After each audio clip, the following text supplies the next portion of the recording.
Quand on rend un chien, on pleure 2 fois. On pleure au moment où il y a la séparation, parce qu'on les aime, voilà, et qu'il y a des liens affectifs qui se sont créés. Donc oui, on a toujours un peu la boule au ventre quand on sait que on l'amène à l'école et puis que cette fois-ci il va pas revenir comme d'habitude. Et puis on pleure une 2e fois, c'est quand l'aveugle vous tombe dans les bras et vous dit merci. Voilà, je crois que c'est des moments forts, mais c'est pas la même, c'est pas les mêmes pleurs, mais c'est beaucoup d'émotions. Voilà, je le sens même tellement ça monte.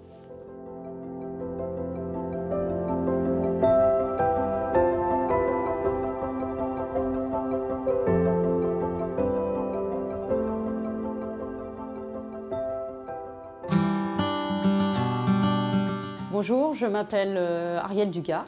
Je suis agent à l'INSEP. Je travaille à l'INSEP déjà depuis 1993 et avant j'étais sportive de haut niveau. Et actuellement, je voulais vous donner mon témoignage en tant que famille d'accueil de chiens guides d'aveugles. Alors, je vais vous expliquer ce qu'est une famille d'accueil. Tout d'abord, nous sommes une famille bénévole, donc il y a mon mari et mes 2 filles qui participons à cette aventure. Et nous sommes bénévoles pour l'école de chiens guides de Paris, qui est située en face du rocher du zoo de Vincennes, donc en fait très très proche de l'INSEP.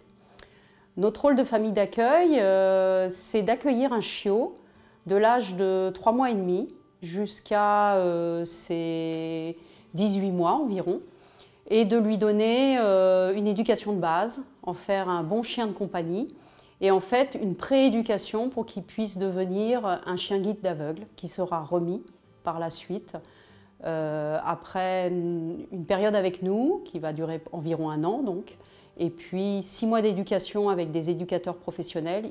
Ce chien va être remis à un aveugle gratuitement et il fera le bonheur de quelqu'un. Voilà. Donc nous sommes engagés dans ce projet depuis 6 ans, ce qui veut dire que nous avons déjà eu 6 chiots. Sur les 6 chiots, nous avons Monty, Nesty et Peanuts qui ont été remis à un déficient visuel et un aveugle. Et puis nous avons Okapi qui a été réformé, Rose qui actuellement est en éducation et Saki qui est notre chiot actuel qui actuellement a 11 mois. Voilà.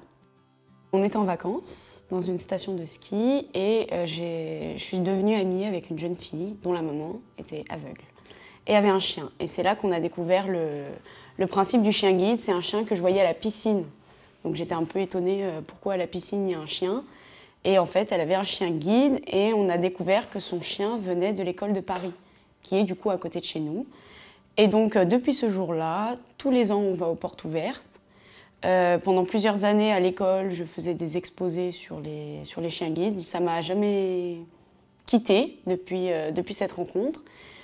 J'ai fait des exposés, j'ai fait des stages. J'ai fait mon stage 3e, tout ça là-bas. Puis au bout d'un moment, on s'est dit, tiens, vu qu'on commençait à avoir un quotidien de vie qui pouvait correspondre avec le principe d'être famille d'accueil, on s'est dit, pourquoi pas, on va essayer. On est d'abord allé à une réunion pour vraiment avoir toutes les informations. Et après, on a déposé notre dossier et on a eu Monty, notre premier chien, en 2016. Donc voilà un peu... Mais ça part vraiment juste d'une rencontre pendant des vacances. Alors j'ai 2 filles qui m'ont réclamé des chiens depuis toute petite. Et donc moi, au travail, c'était pas question de prendre des chiens sur 15 ans et les laisser toute la journée à la maison, partir le matin, rentrer le soir avec le chien à la maison. C'était pas ma conception d'avoir un animal. Donc j'avais dit aux filles, on peut prendre un chien, on verra, mais quand je serai à la retraite. Donc j'ai attendu, on a effectivement rencontré une copine de ma fille à la piscine en vacances et qui avait un chien de sa maman qui était aveugle, qui nous a dit mais venez aux réunions d'information de famille d'accueil à l'école de chien guide pour vous renseigner. Ça vous engage à rien, donc c'est ce qu'on a fait. On a postulé. Et puis ça c'était en mars. Et donc j'ai réinsisté parce qu'on n'avait pas de nouvelles, donc j'ai redemandé, j'ai relancé pour savoir un petit peu à quel moment je pouvais avoir un chien. J'avais donné mes disponibilités pour septembre et en fait on a eu un chiot qui s'appelle Monty en octobre. Donc j'ai dit on va voir, on va prendre un chien, c'est du bénévolat, on sera suivi par l'école, des éducateurs canins qui vont nous expliquer un petit peu comment on éduque un chien parce que c'est pas notre métier. Et puis on est très bien suivi. Et j'ai dit si vraiment au bout d'un an on s'en sort pas, ou c'est des contraintes, ou on peut pas s'en détacher, on arrête quoi. Et puis finalement ça fait 6 ans, on a continué, on en est au 6e chien. Et c'est que du bonheur de remettre un chien à une personne handicapée. On pleure de joie et c'est génial. Et puis en même temps, on commence à connaître un petit peu l'éducation du chien, ce qu'il faut faire, surtout ce qu'il ne faut pas faire. Et puis comme j'ai ma fille qui en a fait son métier, j'ai des bons conseils. Voilà, donc... et puis c'est là aussi le bénévolat dans cette association qui me plaît. On est 200 bénévoles à Paris, on rencontre que des gens qui ont la même passion, on va tous dans le même sens, on s'entend tous bien, c'est que de la joie. J'ai une passion des animaux de base, de façon générale, ciblée au départ sur les mammifères marins. Puis au bout d'un moment, en grandissant, ça a rebasculé sur le chien. J'ai une passion pour le fait de travailler avec le chien, ce que je trouve intéressant. Après, le côté handicap, c'est encore mieux. Ça a une plus-value qui est énorme. Mais le simple fait de travailler avec le chien, moi, j'ai toujours aimé. Et du coup, oui, maintenant, j'en ai fait mon métier.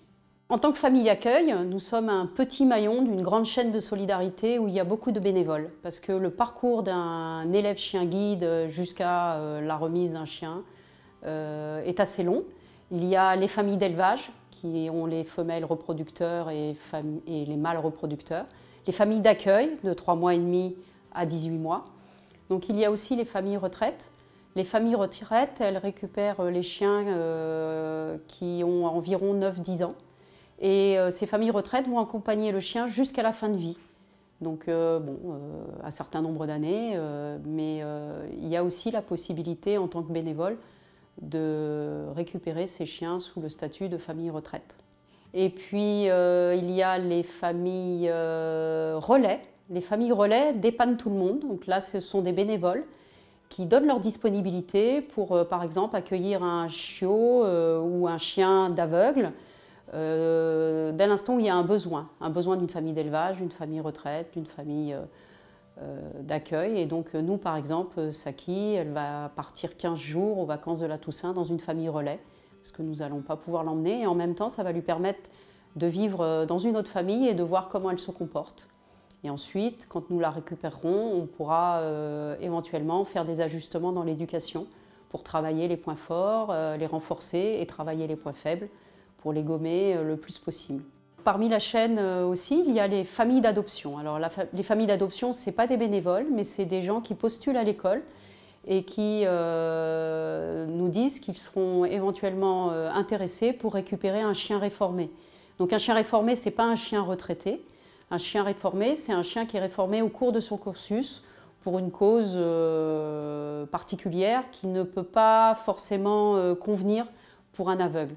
Donc par exemple, nous, quand on est famille d'accueil, il y a un tiers de nos chiens qui sont réformés, soit parce qu'ils sont un peu trop attirés par les pigeons, par les chiens, et un aveugle ne pourra pas voir qu'il y a un pigeon au loin, et si le chien fait un démarrage, évidemment, ça peut mettre en péril un peu la sécurité de l'aveugle. Mais ça peut être aussi des chiens qui ont un peu du mal à supporter les absences. Donc en fait, la famille d'adoption, elle va remplir un dossier, mettre son profil. Et lorsqu'on va avoir un chien réformé, l'école de chien guide cherche la famille qui pourrait convenir au chien qui est réformé. Ça peut être aussi un chien d'aveugle qui, malheureusement, il est arrivé peut-être quelque chose à l'aveugle, ou que l'aveugle ne peut plus le garder pour une raison X ou Y. Et à ce moment-là, les chiens peuvent partir aussi à l'adoption.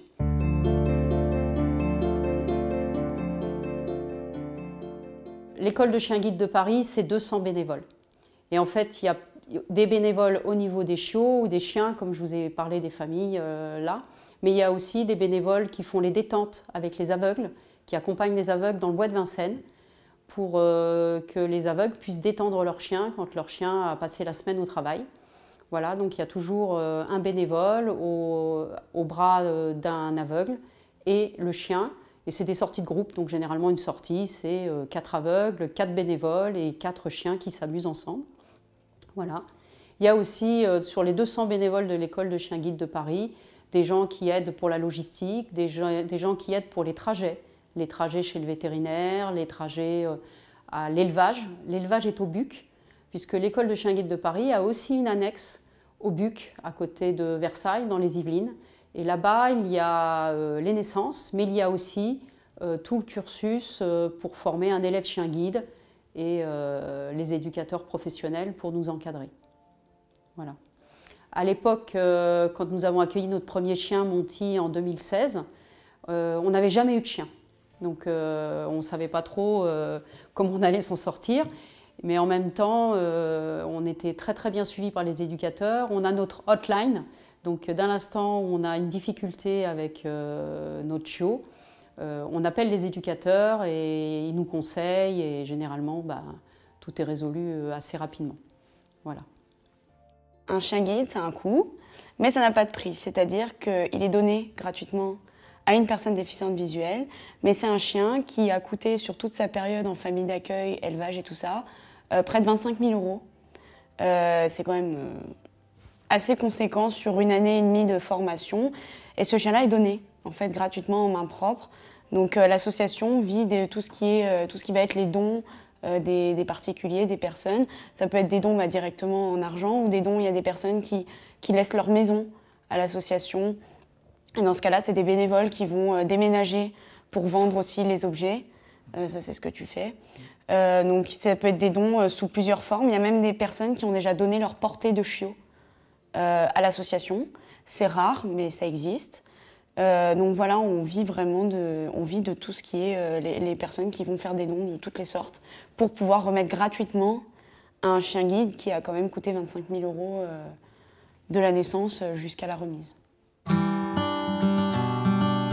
Je vais vous parler de Monty. Alors parce que Monty, c'est un peu particulier. Monty, c'était notre premier chiot qu'on nous a confié. Alors ça a été une grande aventure pour nous parce qu'on n'avait jamais eu de chien. Ça a été aussi une grande aventure pour toute la famille parce que mes 2 filles étaient adolescentes, 13 ans, 15 ans. Donc il a fallu vraiment leur expliquer que le chien n'était pas à nous, qu'on allait le rendre et qu'on allait faire un geste de générosité et de partage. Et moi, j'y tenais dans le mode éducatif de mes filles, surtout à la période de l'adolescence. Et donc on s'est tous retrouvés sur ce projet et notre premier chiot, ça a été Monty. Et on a tout de suite toujours travaillé sur le fait qu'il y aurait une séparation au moment où on allait rendre le chien. Et effectivement, le jour est arrivé où l'école nous a dit « bon, Monty est prêt à rentrer en éducation ». Et quand Monty nous a quittés, on a eu le droit à 3 week-ends de séparation, ce qui nous a permis quand même aussi de le faire d'une manière plus tranquille. Et puis on a eu des nouvelles de Monty qui était en éducation et qui se débrouillait vraiment très très bien. Et un jour, l'école nous a dit « Monty a son permis de guidage et il sera remis prochainement ». Et en fait, d'habitude, il y a une période de carence de 6 mois où on demande à l'aveugle de ne pas rentrer en contact avec la famille d'accueil pendant au moins 6 mois, de manière à bien travailler la séparation. Et puis nous, ça a été plus rapide parce que finalement, Monty, il s'est passé quelque chose d'extraordinaire qu'on n'attendait pas du tout. C'est qu'il était le 1000e chien guide remis par l'école. Et qu'à l'occasion de cet anniversaire du 1000e chien guide, Monty est devenu une star. Il est passé sur les plateaux télé avec Michel Drucker. Il était dans des grands panneaux d'ECO sur le périphérique, à Saint-Mandé, un peu partout. Et on avait notre chien qui était là. Et pour nous, ça a été une rencontre avec son maître chien guide, puisqu'on appelle comme ça les aveugles et les déficients visuels qui bénéficient de notre chien. Ils deviennent maîtres chien guide. Et Dominique et Evelyne, sa femme, nous sont tombés dans les bras et il y a eu vraiment une grande séquence émotion et depuis nous sommes très amis. Et ce 1000e chien guide nous a fait partager aussi plein de choses puisque Dominique a écrit un livre, le livre de Monty. Voilà. Il est allé plusieurs fois encore sur les plateaux télé et puis nous on revoit Monty régulièrement, on va à la pêche ensemble et Monty joue avec nos chiots et voilà, c'est devenu une grande histoire. Et on a eu la chance aussi de rencontrer, je dirais, c'est par le bénévolat, on rencontre plein de gens de différents milieux. Et c'est vrai que par l'intermédiaire de Monty, on s'est mis à fréquenter les théâtres, parce que bon, son maître était directeur d'un théâtre parisien. Et on vit une belle aventure, et on vit une belle aventure avec chaque chiot qui nous sont confiés. Chaque histoire est différente, mais c'est vraiment des moments extraordinaires de partage en famille. Et on est tous sur le même projet et tous motivés pour redémarrer à chaque fois. C'est pas un chien comme les autres quand même, et il y a quand même le handicap derrière. Donc pour revenir sur les stages, j'ai fait les stages à l'école de chien guide, mais j'ai aussi beaucoup fait de stages dans le handicap. Avec Timothée Adolphe, que vous avez à l'INSEP, et une licence handicap. Donc en fait, il y a quand même un lien. Le handicap, il n'est pas du tout à mettre de côté. Certes, on a un chien et c'est sympa, mais en réalité, il y a tout ce qui va derrière. Donc il y a quand même le handicap qui est ultra présent maintenant, même dans notre quotidien, juste parce que maintenant, on est amené à passer des week-ends avec les maîtres de nos chiens qui sont justement handicapés. Donc c'est différent, on passe des week-ends qui sont différents. Quand on va à l'école, on est avec vraiment des personnes qui sont différentes, donc à besoins spécifiques. Donc c'est aussi ça, je pense, qu'on a découvert. On partage des moments sympas, on va à la pêche ensemble, on fait de la randonnée ensemble. Enfin, c'est un bonheur. Ouais, on a découvert partagé, un monde. Ouais, c'est ça, on a découvert le handicap un visuel, monde. on ne connaissait pas du tout. On connaissait le handicap plus physique, moteur, mais le handicap visuel, on l'a découvert et c'est vraiment compliqué.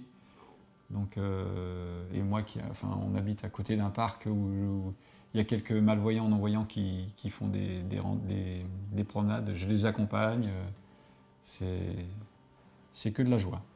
Quels sont les critères pour être famille d'accueil? Je dirais, un peu de disponibilité. Mais ce qu'il faut voir, c'est qu'on n'est pas forcément obligé d'être traité. Le chien doit nous accompagner partout. Donc il peut nous accompagner dans les magasins, les cinémas, mais aussi au travail. D'ailleurs, les chiens avec ces dossards-là, d'élèves chiens guides, ils ont le droit d'aller au travail. Ils apprennent à bien se tenir en réunion. Ils apportent énormément aussi dans un service. Il y a beaucoup d'études qui montrent que le chien en entreprise est bénéfique pour le personnel parce que ça déstresse, c'est convivial. Il y a de la câlinothérapie, ça fait du bien aussi dans une journée de travail. Mais en même temps, pour le chien, c'est très formateur puisque quand il va être remis à quelqu'un qui peut-être travaille. Et donc, ça fait partie aussi des situations intéressantes pour une famille d'accueil. Donc, on connaît des familles d'accueil où la personne est institutrice et le chien est dans la classe avec les élèves. On connaît un chien qui va à l'université, à l'UPEC. Il y avait une famille parmi le personnel de l'UPEC. Il y a une prof qui est famille d'accueil. On rencontre des familles d'accueil qui travaillent dans tous les milieux. Pour être famille d'accueil aussi, ce qu'il faut, c'est avoir de la disponibilité pour aller à l'école régulièrement, pour tout ce qui est les réunions de travail, pour déposer le chien en stage. Ça, c'est important, c'est une disponibilité à avoir. Il faut pouvoir se rendre à l'école de chien guide régulièrement pour pouvoir faire tout ça. Et après, oui, être présent parce que c'est un chien de travail, c'est un chien qui est avec son maître au quotidien tout le temps. Donc, c'est pas un chien qui reste de 8h à 18h à la maison. C'est des chiens qui sont quand même habitués et nous, c'est notre rôle aussi de leur apprendre à rester seuls. Mais ça doit rester temporaire et aléatoire. C'est pas tous les jours, toute la journée. Donc c'est bien aussi d'amener son chien. Nous, on est chargés d'amener nos chiens au travail pour qu'ils aient l'habitude de rester avec nous et, comme tu disais, pour apprendre à bien se comporter en réunion, en cours, peu importe. Il y a vraiment des familles d'accueil dans tous les métiers. J'aime les chiens, donc j'ai aussi un peu lourdement insisté, je pense, comme tous les enfants. Je veux un chien, je veux un chien, je veux un chien. Mais je n'avais pas conscience des contraintes que c'était d'avoir un chien lambda. Là, c'est différent. Certes, c'est un chien de travail, mais les contraintes ne sont vraiment pas les mêmes du tout. Et j'ai réussi à convaincre mes parents. Donc, et depuis, c'est même eux qui réclament de continuer. Donc, je suis plutôt fière de ce que j'ai fait. On a tous notre rôle à la maison. On va tous dans le même sens. On a tous le même langage pour le chien. Moi, je suis le référent parce que je suis disponible, parce qu'il faut assister à des réunions de travail à l'école. toutes les 3 semaines au début. Il faut déposer le chien en stage à partir du 5e mois, une semaine tous les mois. Donc il faut de la disponibilité. Puis moi j'étais mineure quand on a commencé et j'allais à l'école. Donc j'avais pas le temps. Et même encore là, depuis peu, j'étais en études. Donc c'est lui qui se chargeait d'aller voilà. dès qu'il fallait. Par contre, elle me donne de bons conseils. Elle a fait des stages à l'école, 3e, licence. Voilà. Donc elle a appris beaucoup de choses sur l'éducation du chien. Donc évidemment, elle m'en fait part. Et puis notre deuxième fille, elle, c'est plus les câlins. Voilà. C'est pas de l'éducation, mais ça fait partie aussi d'éduquer un chien, d'en faire un bon chien de compagnie. C'est les câlins, faire jouer le chien. Voilà. On a chacun notre rôle. Ça crée un lien qui est différent. On tourne beaucoup autour du chien maintenant, quand même, tous. C'est un peu le sujet de la maison. C'est juste qu'en fait, entre nous, on a des discussions qu'on n'avait pas avant. Dans le style, qui a sorti le chien ce matin, qui le nourrit, qui s'en occupe demain, est-ce que tu peux me la garder tel jour Ça crée un dialogue qu'on n'avait pas du tout. Le chien et les personnes aveugles, on a fait connaissance de plein de monde. On va aux journées portes ouvertes, on participe, toute la famille participe à ce bénévolat. Donc on va tous dans le même sens et voilà, c'est que du plaisir familial.